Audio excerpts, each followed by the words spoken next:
Je veux d'abord vous dire, j'ai un petit peu de gêne, si j'ose dire, de ne pas... Hai să o iau pe românește, iertați-mă că vorbeam franțuzește cu jugoia de adineauri. N-am să mă țin foarte corect de ceea ce scrie în acel program aici. Deci astăzi ar trebui să vorbesc de școlile mele în România și în Franța, între cele două război mondiale, de la școala primară la doctorate. Bun, foarte frumos, o să vorbesc de asta, dar mai la urmă, fiindcă mi-am dat seama că totuși am rămas foarte în urmă cu câteva date esențiale despre primul război mondial, ne-am cam oprit la jumătate drum și totuși este important să vă dați seama de cum s-a desfășurat această groaznică și prima, i s-a zis mondial, a fost un război între puterile europene, între noi fie zis. Dar acum, cel puțin două dintre ele, Franța și Anglia, erau mari puteri coloniale, au atras după ele francezii, de pildă, mult armată din Africa de Nord, iar englezii și mai mult au venit cu dominioanele lor, cu India, cu Australia, cu Canada. Deci, din cauza acestor, cum să spun, puteri combatante din Europa, cu ramurile lor în celelalte continente, se poate numi mondial. Altfel poți să spui că a fost un război mondial, cum al doilea a fost mai mondial. Bineînțeles, era și Japonia. Japonia a intervenit și ea în primul război mondial de partea aliaților. De ce? Pur și simplu pentru ca să pună mâna pe coloniile germane care nu puteau fi bine apărate de flota germană atât de departe în Pacific, pe când ei erau la fața locului, ca să spun așa. Asta a fost motivul pentru care, iar în al doilea război mondial, vă vedea cum se schimbă pionii, adică două din puterile care au fost alături de aliați, Italia și Japonia, se vor găsi în lagărul celălalt. De aceea vă spun că în fond sunt aceleași puteri care se bat, dar ca și când ai jucat la un fel de dame sau de șah, schimbând pionii într-o parte într-alta. Dar sunt aceiași combatanți. Numai că își schimbă configurația. Deci, v-am vorbit de diverse lucruri în cele două lecții anterioare, dar mi se pare că totuși ne-am cam oprit la 1916, în momentul când a intrat România în horă, e trist de spus, așa, și cu consecințele dramatice pe care le-a avut. Am vorbit de situația din România, dar nu prea am spus ce s-a mai întâmplat în Occident și în Rusia în acești 2 ani, 1917-1918. Vă spun foarte pe scurt cam ce s-a întâmplat. Mai întâi, războiul, adică bătălia de la Verdun, care a rămas așa, din punct de vedere a memoriei colective, a rămas unul din punctele cele mai dramatice ale primului război mondial. De ce? Fiindcă era un punct fortificat oarecum al francezilor, la aripa, dacă vă uitați pe hartă, deci aici tot frontul, să zicem că este așa, era deci aici ca un fel de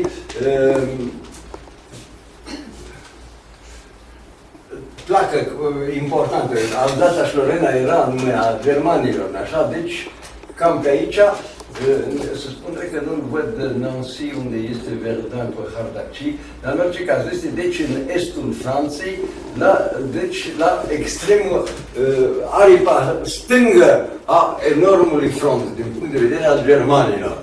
Ei au încercat să rupă acel punct și dintr-un fel de ambiție națională și în alta s-au încleștat la Verdun. Francezii și-au rezistat în mod eroic timp de 6 luni de zile. A fost și poate că a și rămas, dacă facem o socoteală în istoria universală, a fost bătălia cea mai sângeroasă din istorie. unde pe câteva zeci de kilometri s-au bătut două armate de milioane de oameni, au murit aproape sute de mii de oameni și de o parte și de alta, pentru ca să înainteze cu câțiva metri sau să dea întărât cu câțiva. A fost îngrozitor. A fost modelul, dacă vreți, al războiului de tranșee, fără izbutire. Din când în când luau germanii le fort de Douaumont, pe urmă, după câteva săptămâni, îl reluau francezi. A fost ceva absolut oribil. A rămas un model, dacă vreți, în istorie și astăzi încă, dacă te duci să vizitezi acele locuri, unde sunt mii de cruci, peisajul a rămas lunar, ca să zic așa, fiindcă nu mai există nici arbori, nici nimic. A fost îngrozitor. A fost un fel de... Și când și-au dat seama germanii că cam în momentul când a intrat România în noi, ei în fond își dădeau seama că renunță la bătălia de la Verdun. Să nu exagerăm, zicând că noi am ușurat frontul de la Verdun, deja germanii începuse să se retragă, ceea ce le-a permis să aducă câteva divizii împotriva noastră și să ne respingă până în Moldova. Deci vreau să vă vorbesc de această bătălie de la Verdun, care a avut însă consecințe morale foarte grave. Pe de o parte de glorie, dacă vreți să vorbesc de francezi, dar pe de altă parte de descurajare a ostașilor. În așa măsură încât în cursul anului 1917 au fost niște răzberițe, niște revolte în armată, destul de grave, ca să pună în pericol situația frontului francez. Și bineînțeles că atunci s-au luat niște măsuri drastice, ofițeri împușcați și așa mai departe. A fost un moment destul de dramatic. S-a schimbat comandantul regiunii, a venit mareșalul Pétain, generalul Pétain pe vremea aceea, care mai târziu făcut mareșal va fi cel care va juca un mare rol politic în cursul celui de-al doilea război mondial și Pétain a știut cu oarecare, cum să spun, cu relativă blândețe să împace lucrurile, să restabilească frontul, dar fără ca să ia pedepse drastice. Dar asta, ca să vă spun, una din consecințele celor câteva luni de luptă de la... și împreună și pe restul frontului, că Trenod a fost la bataie de la Hloa, a creat un moment de disperare și care nu era numai în rândul ostașilor, începeau și politicienii să stea pe gândul, unii din ei cel puțin, și doi dintre ei au mers mai departe, au fost două personalități franceze, senatorul Joseph Caillou, care era și el fiu de fost senator, era o personalitate foarte distinsă, care a început discrete tatonări cu austriecii, cu germanii. Era de altfel un om foarte, în fond, cu vederi foarte largi. El vedea Europa unită oarecum și făcând împreună colonizare în Africa, în alte părți. Era un om de afaceri, într-un sens. Dar bineînțeles că a fost surprins și împreună cu un deputat pe nume Malvi, Caillou și Malvi au fost trecuți în judecată la înalta curte, condamnat grav pe toată viața, așa mai după război lucrurile s-au mai domolit, dar deci a existat și procese politice în acel moment pentru a împiedica. De partea cealaltă, de asemenea, fusese mici tatonări și între altele, de pildă, un prinț din familia Bourbon-Parme, care era chiar fratele împărătesei Zita, că după moartea lui Franz Josef nu i-a urmat, bineînțeles, fiul său care fusese asasinat la Sarajevo, i-a urmat un nepot, Carol, care a luat titlul de Carol al VI-lea și care era căsătorit cu această prințesă de Bourbon-Parme și fratele ei, Sixte de Bourbon-Parme, a fost folosit nițel ca, dat fiindcă de origine franceză, nume mai ilustru, nu? Să facă tatonări față de... Deci lucrurile se cam mișcau. La putere însă a venit în Franța teribilul Clemenceau. Astea sunt totuși câteva nume care trebuie să le țineți minte pentru primul război mondial, care căpătase porecla de Le Tigre.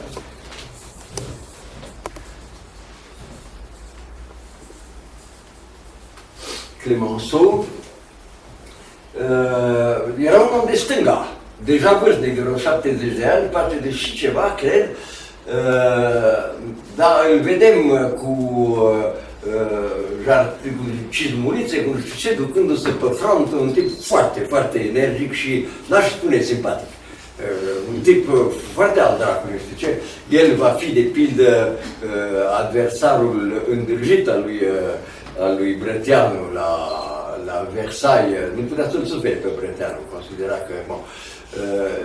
Și Clemenceau preia puterea, era un om de stânga, era radical socialist, dar care când fusese la putere foarte puțin timp în 1906, deja așa se arătase energic, pusese capăt unor greve care paralizau țara la un moment când se pregătea un război, un alta. Deci lumea și-a dat seama că dacă îl ia pe el ca președinte, o să fie o mână de fier, ceea ce a și fost. Și din punct de vedere militar, în 1917, către primăvara 1917, nu mai țin bine minte data, s-a terminat și cu problema, cum să spunem, nu neînțelegerilor, dar lipsei de coordonare între comandamentele francez și englez, care dusese, v-am povestit data trecută, cum francezii de partea lor pregătiseră, și chiar v-am dat acest amănunt, ca să spun așa, anecdotic, inventatorul carelor de luptă era unchiul nevestii mei, fratele bunicii sale și generalul Estienne, care pregătea să scoată câteva sute de care înainte ca să arunce în luptă. Englezii au format și ei, cam tot împreună cu francezii, tot pe ascuns. Au făcut și ei care și s-au apucat să arunce numai câteva zeci, fără să spună francezilor. Și a fost o catastrofă, pentru că succesul a fost de foarte mică importanță, a intervenit masiv artileria și aviația germană, a capturat câteva tancuri avariate pe teren, după câteva săptămâni au scos și ei tancuri în Germania. Deci era o gafă enormă. Ca să se termine cu asemenea lucruri și cu multe altele, lipsă de coordonare, au acceptat în sfârșit britanicii, mai cu seamă că începuseră să debarce ostași americani, dar iarăși v-am spus un lucru care lumea nu-i vine să creadă că știe care este puterea americanilor acum, că americanii în primul război mondial au venit fără arme. Erau armați cu puști franțuzești. Americanii i-au ajutat enorm din punct de vedere bănesc, din punct de vedere maritim, import de alimente și de tot ce vreți, dar nu au avut un efect comparabil cu cel din al doilea război mondial, unde, într-adevăr, ei au susținut din punct de vedere industrial și armament tot frontul aliat, inclusiv Rusia, la un moment dat, în al doilea război mondial. Deci, să înțeleg în sfârșit și englezii și americanii să accepte un comandant suprem francez și a fost generalul Foch. De fapt, ar trebui să pronunțe Foch, fiindcă e de regiunile din estul Franței, un nume cu consonanță germanică, dar în franceză spun Foch, general Foch. Un tip foarte energic și el, la limita, cât paci, când a început războiul, era să fie scos la pensie. Și din fericire a scăpat așa, printre picături, ca să dau un comandament oarecare. Era tipul cel mai energic. Cu Foch și cu Clemenceau lucrurile au început să se întoarcă. Și v-am și spus un lucru care este dureros pentru noi, ca să zic așa, e că la câteva săptămâni după ce noi am semnat pacea de la București, la 5 mai 1918, a început contraofensivă franco-anglo-americană, care încetul cu încetul i-a aruncat pe germani până la granițele țărilor. Dar asta iarăși trebuie să țineți minte, că germanii când au capitulat văzând că au pierdut, ei au capitulat înainte ca cea mai mică bucățică din țara lor să fie ocupată. Ceea ce a făcut că mai târziu, când le-a mers prost din punct de vedere economic și așa mai departe, noi în fond n-am fost învinși. Au fost numai niște politicieni defetiști care au semnat pacea prea devreme, noi n-am fost învinși. Asta a fost, cum să spun, unul din leitmotivele lui Hitler și a naționaliștilor germani dintre cele două războaie. Pentru că, în fond, ei nu au fost ocupați. Ei au capitulat, fiindcă, mă rog, și aici iarăși o chestie anecdotică pe care am aflat-o de la niște medici. Dumneavoastră știți ce înseamnă gripa spaniolă, de care a murit tatăl meu sărac, în ultimele zile ale războiului. Gripa spaniolă s-a numit așa, n-are nimic de a face cu Spania, că este o gripă venită din China. Mai toate bolile astea contagioase vin din... Deci, de aici a pornit pe mare și a sosit pe litoralul de vest al Statelor Unite, prin vapoare, prin și s-a răspândit în mod îngrozitor în regiunea Californiei, în America. Și bineînțeles, cum e întotdeauna aceste molimi, se răspundesc mai mult la clasele sociale mai sărace, la lumea mai puternică. Și cine era o clasă socială mai nenorocită pe vremea aceea, pe coasta californiană și poate și astăzi, erau cei de origine centro- și sud-americană, care vorbeau spaniolește, nu știau boacă de engleză. Așa că medicii, ca să-i poată îngriji, trebuia să știe puțin spaniolă. De aceea am numit că asta este gripa spaniolă. Unde dai și unde crapă. Deci, boala se răspândește în Statele Unite și se pare că ea, din ce în ce mai multă vigoare, microbul, boala, pe măsură ce înaintează de la vest către est și sosește cu primii ostași americani. Unii dintre ei vaccinați, că au scăpaseră, că totuși pot scăpa de boala aia, nu toată lumea moară. Și culmea culmelor e că prizonierii americani la nemți le-a trântit-o nemților. Și în amintirile lui, generalul Ludendorff, care este cel mai mare strateg al Germaniei, care a condus războiul în ultimii 2 ani ai Germaniei, în memoriile lui Ludendorff spune, noi am fost învinși de gripa spaniolă. Fiindcă în armata germană a fost un prăpăd. Armata germană a adus-o la noi, de unde s-a îmbolnăvit și tatăl meu, spun, în noiembrie 1918. În 48 de ore era mort.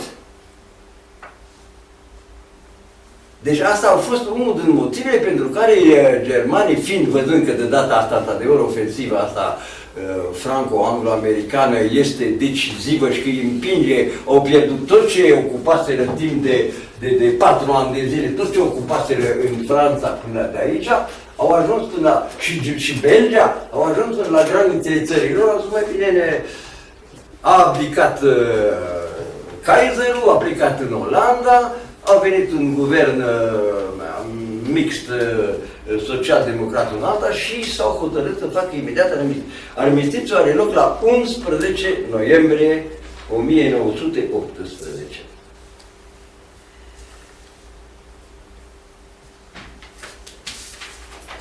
Mi-am încurcat hârtie. Asta era. Deci, câteva date deci să aveți.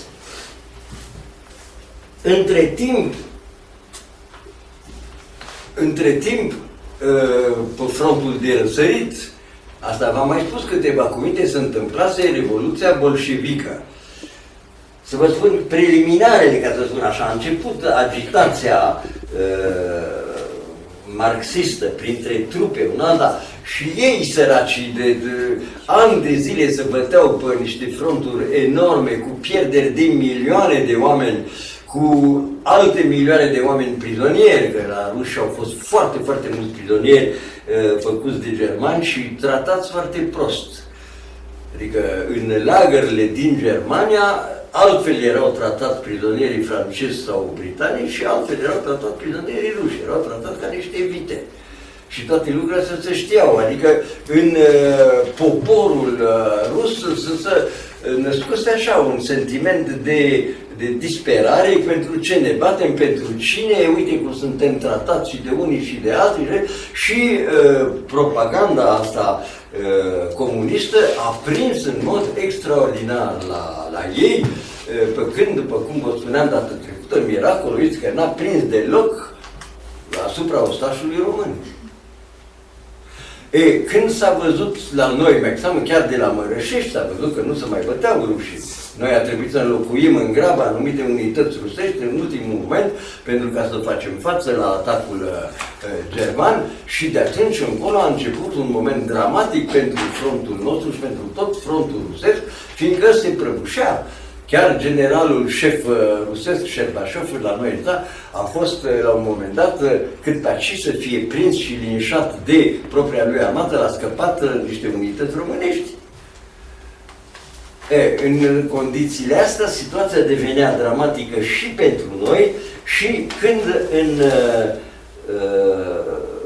deja la 15 martie 1917, deci vedeți că mult înainte de Revoluția din noiembrie, la 15 martie, țarul Nicolae II abdică.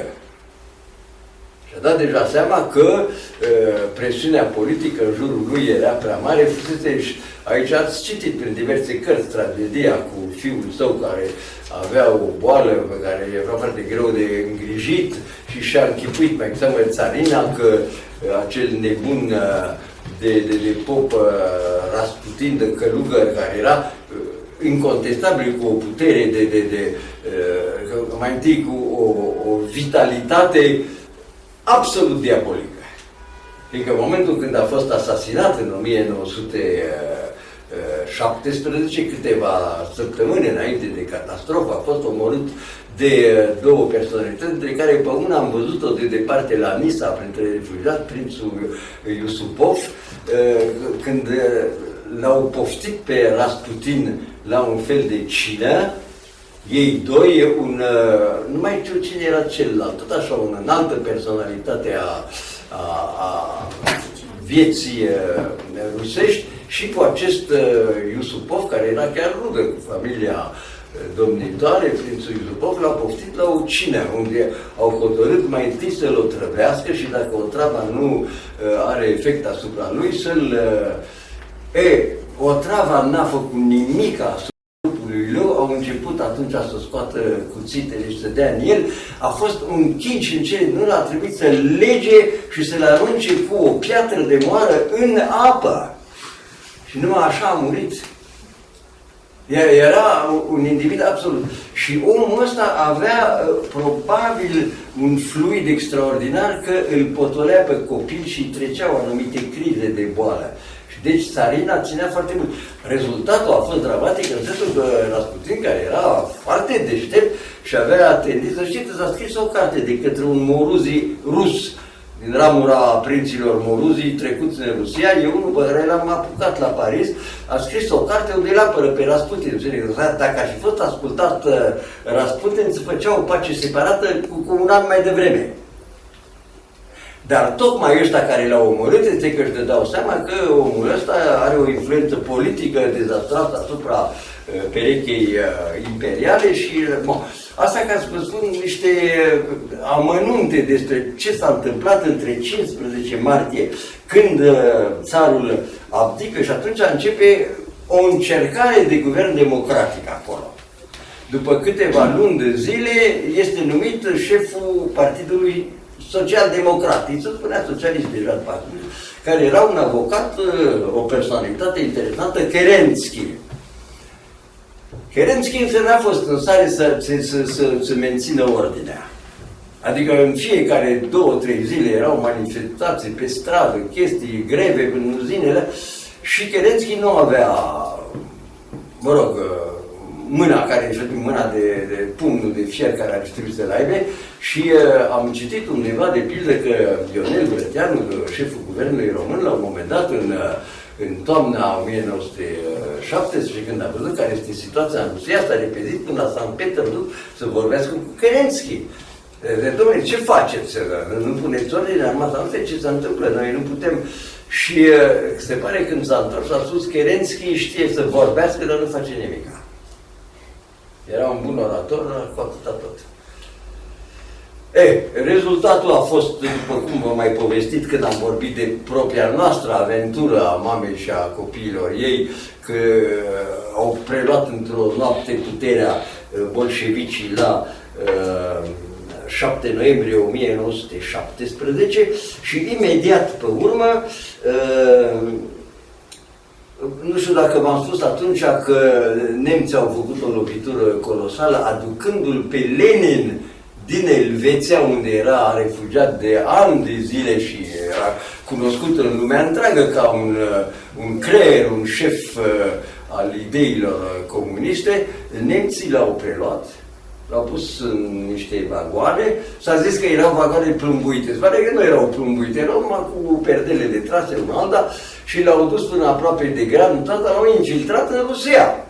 La un moment dat, când au vrut să-l aresteze, totuși poliția țaristă, el a fugit în Finlanda, care devenise, dacă nu independentă, cel puțin autonomă. Și-a făcuse o graniță acolo și, pe iar a intrat în țară și deci el a condus niște greve, niște întruniri, s-a făcut niște alegeri, unde comuniștii n-au avut decât, pare să 7% și totuși au preluat puterea.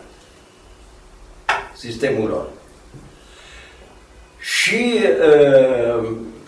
ne trezim prin noi că imediat după preluarea puterii, ei încep negocieri cu germanii. La 5 decembrie au și semnat, 1917, un armistițiu la Brest-Litovsk, în Rusia de Vest.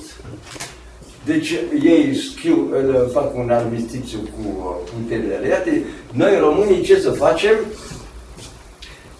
La câteva zile pe urmă, la 9 decembrie, facem și noi un armistițiu strict militar, așa, la Focșani, cu germane și austro-ungare.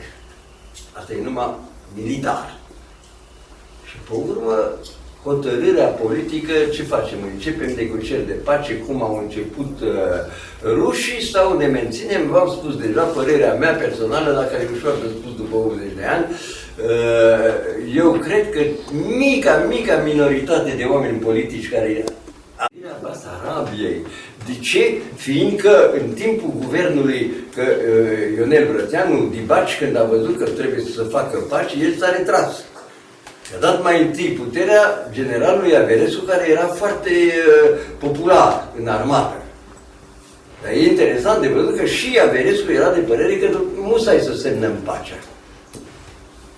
Nu ne ascundem după dezice. Nici el n-a fost, cum să spun, rezistent până la capăt. Politicești bărbici. Și el a crezut că noi nu mai putem să facem față, că nu se știe cine câștigă războiul și că deci trebuie să facem pace. Și Averescu, pe urmă, a predat după câteva săptămâni guvernul unui germanofil bine cunoscut, care era unul din șefii partidului conservator, Alexandru Marghiloman, și deci ultimele negocieri și semnarea păcii cu germanii și austro-ungarii s-a făcut de către Alexandru Marghiloman. Dar la puține zile după ce Alexandru Marghiloman a preluat puterea, el a avut gloria, ca să zic așa, să fie omul care izbutește să convingă partea, ca să zic așa, unionistă din Basarabia, care de luni de zile, după cum Finlanda se despărțise și Georgia se despărțise și în Ucraina nu mai făcea parte din Rusia imperială, sfatul țării de acolo, cu o majoritate totuși de români, a hotărât în sfârșit unirea cu România. Și cum erau dezordini mari provocate de bolșevicii ruși sau ucrainieni care erau în Basarabia, dar care erau foarte minoritari, sfatul țării a cerut României să trimită trupă. Și Românii au trimis două divizii, una de cavalerie și una de infanterie.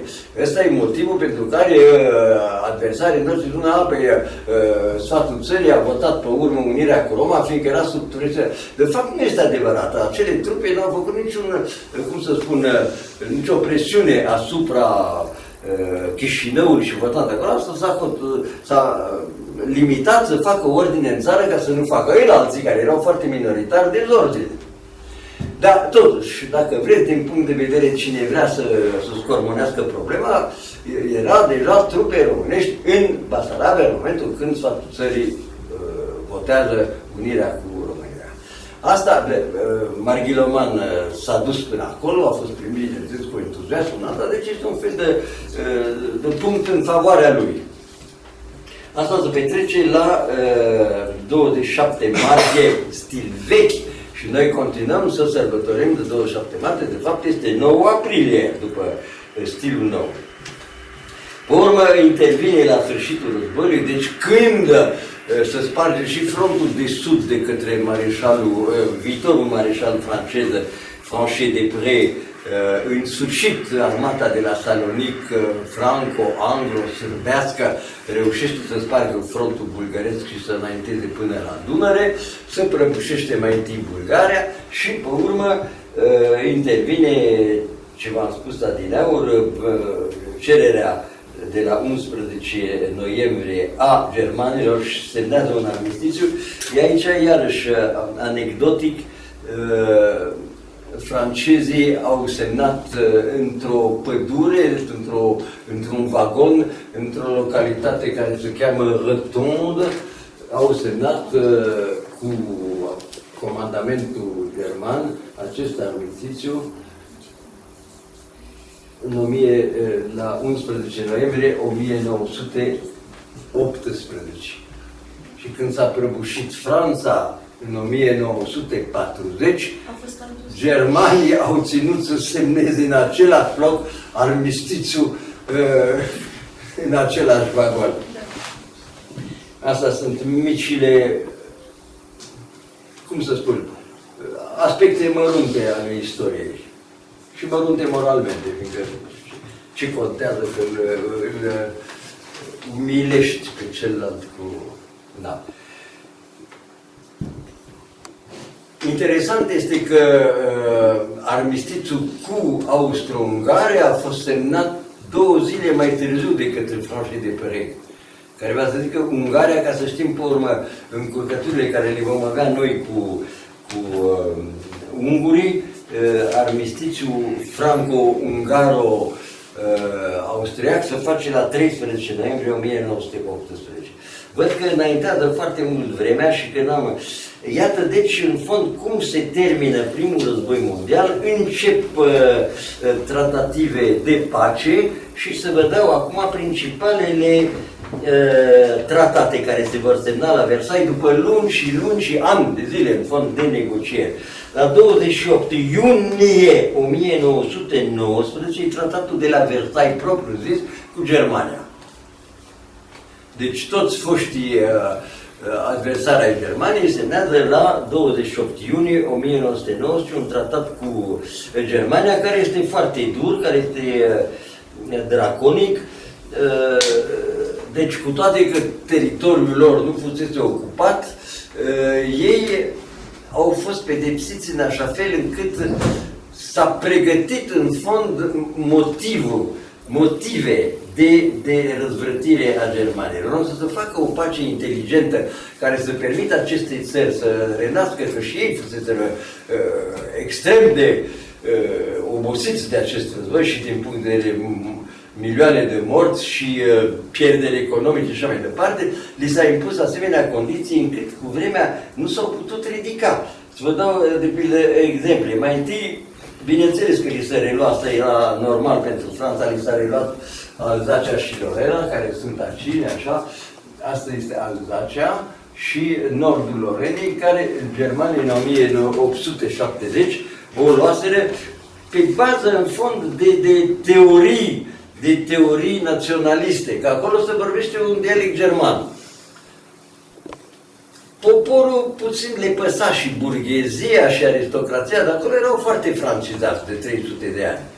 Așa că a existat, mulți au plecat din Alzacea și Lorena, au populat în parte Algeria, alții au intrat în Franța, iar populația pur și simplu cred că nu le-a păsut prea mult și nu prea iubea pe prusaci. De toată Germania, de fapt, să știți că de la o provincie la alta nu exista mare dragoste pe vremurile astea. Deci, francezii preiau din nou Alzacea și Lorena și totuși au fost nevoiți să păstreze anumite lucruri, adică nu au imediat impus toate legile franceze în Alzacia și Lorena. De pildă, vă dau un simplu exemplu. Cum în 1901-2-3 țara fusese o mare campanie în Franța anticlericală, fusese suprimate mai toate congregațiile religioase și în orice caz nu mai erau plătiți preoții, așa că clerul catolic din Franța, de altfel a fost un foarte mare bun pentru el, fiindcă a trebuit să trăiască din propriile resurse și un alta și asta a fost, din prima un imbold pentru. Pe când preoții din Alzacia și Lorena au continuat să fie plătiți gras de către stat. Și asta francezii n-au vrut să o schimbe în 1918, când au apărut Alzacia și Lorena, și era destul de amuzant, deci între cele două războaie, majoritatea bisericilor catolice din Franța erau săraci pușcă, pe când cei din Alzacia și Lorena erau grași frumoși și rumeni la față. Deci astea sunt mici aspecte ale vieții. Asta e un lucru normal, un lucru care a avut consecințe dramatice pe urmă pentru reconstituirea Poloniei, care s-a făcut în 1918, așa, s-a reluat bucata din Polonie care fusese luată de Austria, care e Galiția, partea Poloniei care fusese luată de germani, care era Poznania, partea, bineînțeles, cea mai mare parte care era luată de ruși, vorbim de la sfârșitul veacului al XVIII-lea. Deci, renaște Polonia. Aici iarăși vă spun un lucru care o să întristeze pe polonezi dacă s-ar afla unul în sală. Polonezii au făcut marea greșeală, că au vrut să restabilească granițele, chiar ar fi fost, când era Polonia cea mai puternică, în veacul al XVII-lea, încă puțin ar fi cerut să meargă până la Kiev. N-au acceptat o linie care fusese propusă de Lord Curzon, un englez priceput și care cunoștea situația de acolo, și care propunea o linie care nu aducea în Polonia din 1918-20 o populație ucraineană atât de masivă. Ori Polonia care s-a desenat după 1000, nu este cea de aici. Asta iarăși în Polonia de după 1945. Polonia intra mult mai mult în Ucraina de azi, ca să zic așa, în regiuni care aparținuseră regatului polonez pe vremuri, dacă era populate masiv de ucrainieni. Așa că Polonia s-a găsit ca și România, cu o țară cu peste 30% din populație minoritari. Mare slăbiciune, în plus. În plus că era o nedreptate. Ei au crezut că eu să-i polonizeze pe aia cu un alta. Singura deosebire este că majoritatea celor ucrainieni care erau în regatul Poloniei erau de sute de ani deja catolici, sau mai bine zis, greco-catolici, ca la noi în Transilvania. Chiar că ei făcuseră unirea cu Roma cu 100 de ani înaintea noastră, 1595. Și asta iarăși face o deosebire care se resimte și astăzi în Ucraina, când vedeți disputele între ucrainienii de apus și ucrainienii de răsărit, este că în mare parte în apus sunt mult mai occidentalizați, au o mare minoritate catolică, greco-catolică, pe când către răsărit sunt mai rusificați, sunt mai habotnici ortodoxi. Asta creează deosebire în actuala Ucraina. Bine, am cam terminat cu problemele astea, fără în grabă să vă mai spun, da, cu Germania, alte condiții. Li s-a luat orașul Danzig, care este acum în Polonia, și în jurul lui Danzig era Prusia Orientală, care era populată de germani de 600 de ani. Era populație germană densă acolo, Prusia Orientală. Și atunci, harta Germaniei și Poloniei prezenta această bizarerie, această ciudățenie, că aici avem marea, aici orașul Danzig, aici era Prusia Orientală, populată în majoritate de germani, de sute de ani. Întrucât Polonia totuși s-a redat porți, Polonia vine acum până aici și deci Danzigul și aici către Rusia, asta era Polonia, să spunem, între 1918 și 1939 și când au vrut germanii pur și simplu să suprime acest coridor care împiedica unirea germanilor de aici cu germanii de aici, din jurul lui Danzig. Și așa va începe războiul în 1939. Acum, după 20 de ani, se întâmplă altă dramă, că atunci i-a dat afară pe toți nemții, toți ăștia care erau de sute de ani aici, acum au trebuit să fugă către Germania, nu mai sunt nemți aici, și Polonia merge până la Danzig acum.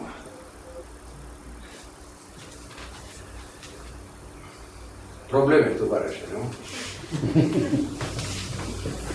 Care va să zic că în toată tinerețea mea, între 1920-1940, am avut o hartă a Europei unde era faimoasa problemă cu culoarul care despărțea Germania de Danzig și de Prusia Orientală și crea o permanentă problemă între Germania și Polonia. Cum ar fi putut fi rezolvată chestiunea, nu pot să vă spun, dar în orice caz, cum era, nu era bine. Altă problemă dramatică pentru Germania a fost, bineînțeles că limitarea armelor, nu aveau voie să avea mult de 100.000 de oameni sub arme, nu aveau aviație deloc, militară, deloc, flotă foarte redusă și, mai cu seamă, despăgubirile enorme, despăgubiri pentru toate țările care luptaseră împotriva lor.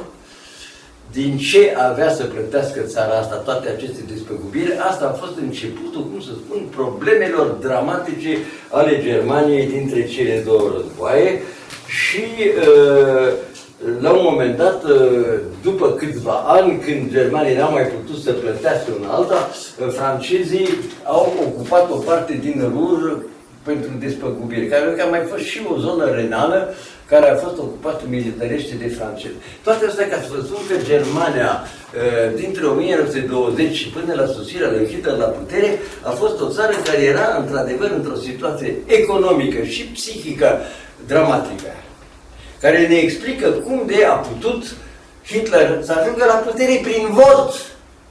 Asta nu mai știm noi. El n-a preluat puterea ca Mussolini cu, știu și eu mai ce, un marș asupra Romei și cu o hotărâre a regelui de la putere. A avut majoritatea la alegeri în 33 ianuarie. Bun.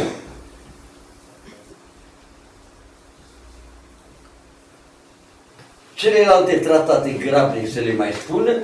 Deci, repet, 28 iunie este numai cu 19, numai cu Germania, tratatul de la Versailles propriu-zis, care în plus conține și un lucru foarte important pentru viitor, crearea Ligii Națiunilor, adică ideea nițel utopică că dacă se creează un fel de adunare în care sunt reprezentate toate popoarele lumii și așa mai departe, vom avea o pace definitivă. Ei, ce s-a întâmplat după această semnătură? Statele Unite n-au acceptat-o niciodată. Statele Unite n-au semnat tratatul de la Versailles. N-au participat la Liga Națiunilor de la Geneva. Și dacă n-au participat atunci, a fost unul din motivele pentru care această societate a națiunilor n-a avut greutatea de care avea nevoie ca să împiedice ridicarea atât de puternică a Germaniei ulterior. Și de ce n-a ratificat americanii acest tratat?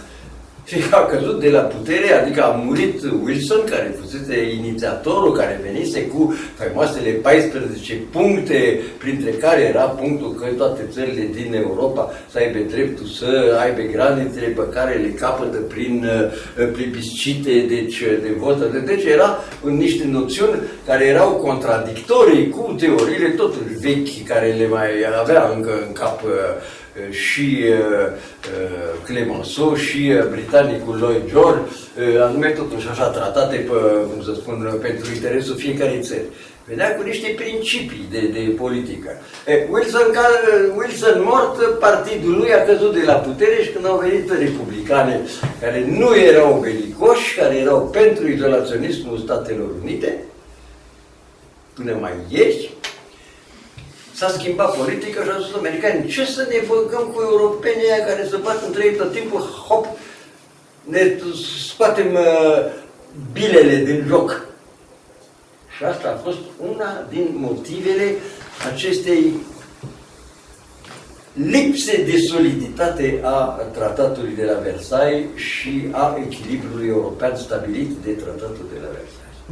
Dispariția acestei puteri americane, care noi nu ne dădeam seama pe vremea aceea cât era de importantă, și una din motivele, sau cum să spun, din dovezile a importanței Statele Unite, e că în momentul când în 1929 apare o criză financiară, culmea este că o criză de superproducție, care face să cadă bursa dramatic în 29 la New York, s-a răspândit ca un foc de miriște în omenirea întreagă și s-a făcut de atunci, timp de 2 ani de zile, o criză economică absolut dramatică peste tot. Eu am trăit-o ca copil, de pildă la noi, la mica bucată de pământ pe care o păstrasem acolo, mi-aduc aminte cum vagonul de ovăz care trebuia să-l vindem, de unde în anul precedent era 100.000 de lei, când a venit, treceau țărani, știi, ca să cumpere un vânzător ăsta, un cumpărător ăsta. Mi-aduc aminte, viața mama, eram și noi într-o casă de țărani acolo și vine prima dată și în loc să-i spună 100.000 pentru vagonul la care trebuia să-l vinde, zice, nu, la 80. Nu ți-l vând cu 80, gata, treci. A doua zi la care următorul a venit, a dat numai 70, a treia zi a dat numai 60 și în cele de nou l-am vândut cu 40. Așa, în câteva săptămâni, în câteva zile s-au prăbușit prețurile agricole, plus dezastre industriale, falimente și așa mai departe. În America a fost o perioadă care literatura americană a preluat-o în larg de așa. Deci, vedeți cum această țară, pe care noi o considerăm că e departe, nu importă, era deja atât de importantă economicește în economia lumii, încât dacă se întâmpla o mică nenorocire la New York, se întâlnea până la Shanghai în câteva zile. Asta era deja dovada că America era prima putere din lume de pe atunci. Dar nu o știam. Și am mai spus un amănunt care dovedea această, cum să spun, ignoranță a puterii Statelor Unite, că Statele Unite nu aveau ambasador. Ei nu aveau decât miniștri plenipotențiari, ca România sau Serbia sau Bulgaria. Ceea ce înseamnă că nu era considerată mare putere. Fiindcă după șabloanele stabilite de Congresul de la Viena în 1815, după căderea lui Napoleon, erau categorii. Numai marile puteri schimbau ambasadori între ele, celelalte puteri n-aveau decât miniștri plenipotențiari sau însărcinați cu afaceri sau agenți erau, cum să spune, nu era democratic deloc. Pe când acum și insulele Fiji au ambasadori. Așa? Bun. Asta ca să știți, noi n-am avut ambasador până în 1935, când francezii au vrut să facă o floare regelui Carol al II-lea și i-au hotărât să fie ambasador între România și între București și Paris. E prima dată că am avut ambasadori. La 10 septembrie 1919, tratatul de la Saint-Germain cu Austria. 10 septembrie 19, Austria. 27 noiembrie 19, Neuilly cu Bulgaria. Toate astea sunt regiuni din jurul Versaillesului. Saint-Germain,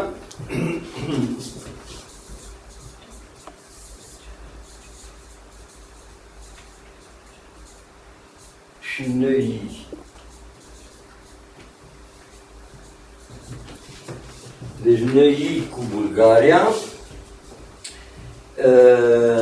7 noiembrie, și de-abia la 4 iunie 1920, Trianon cu Ungaria, și deci România cu Ungaria, și asta după ce Brătianu și-a dat demisia, fiindcă era prost văzut la Paris de către Clemenceau și el de asemenea se încăpățâna să nu accepte condițiile de protejare a minorităților. Să nu uităm lucrul ăsta, Ionel Brătianu, care a fost un foarte mare cap politic, dar păstrase totuși o mentalitate de centralist, gen Franța jacobină, și vroia România una și nu corespundea cu realitatea. Adică cu o țară unde avea peste 30% de populație minoritară și una. Și deci el pur și simplu s-a retras în mod inteligent, din nou cum se retrăsese deja cu un an înainte, ca să poată să-l aducă pe Averescu și pe